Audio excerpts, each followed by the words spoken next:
দেখো সকাল সকাল তোমাদের দাদা ভাই কি কাজে লেগে গেছে। নাকি রূপচর্চা করবে, তোমার দাদা কালো মানুষ তো, আর একটু ফর্সা হতে চায়। দেখো কি কি সরঞ্জাম রেডি করেছে। দেখো আচ্ছা, তুমি কি কি নিয়েছো একটু বলো তো। এটাই? হ্যাঁ, কি কি নিয়েছো? এটার মধ্যে শ্যাম্পু দিয়েছি, আচ্ছা, লেবু রস দিয়েছি, চিনি দিয়েছি, আর এই যে বেকিং পাউডার আছে এটা দিয়েছি। তারপরে দেখি তোমার দাদা ভাই কি করে আর কি, সেটা তো এখনো জানি না। এটা হচ্ছে বানিয়েছি কেবল মানে প্রস্তুতি মানে বানানো কমপ্লিট হচ্ছে আর কি, কি সুন্দর হয়েছে। এখনো দেখো কমপ্লিট হয়নি। এটা দেখো কি সুন্দর হয়েছে। দেখো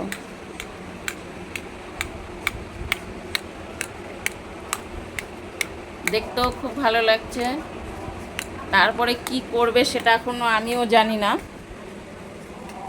তো তোমরা দেখতে থাকো তারপরে কি হয় আর কি। বানিয়ে হ্যাঁ, রূপচর্চা করতে গেলে সুন্দর তো সবাই হতে চাই, তা তারপরে কি করতে হবে সেটা একটু দেখো, বানিয়ে তোমরা একটু ওয়েট আর কি। এবার কি করে দেখি। এই ওটা তো খায় না, ওটা তো গায়ে মাখে। আরে ভগবান, কি অবস্থা! খেয়ে নিলেই সারা বডি পরিষ্কার ফর্সা হয়ে যাবে। খেয়ে নিয়েছে পুরোটা।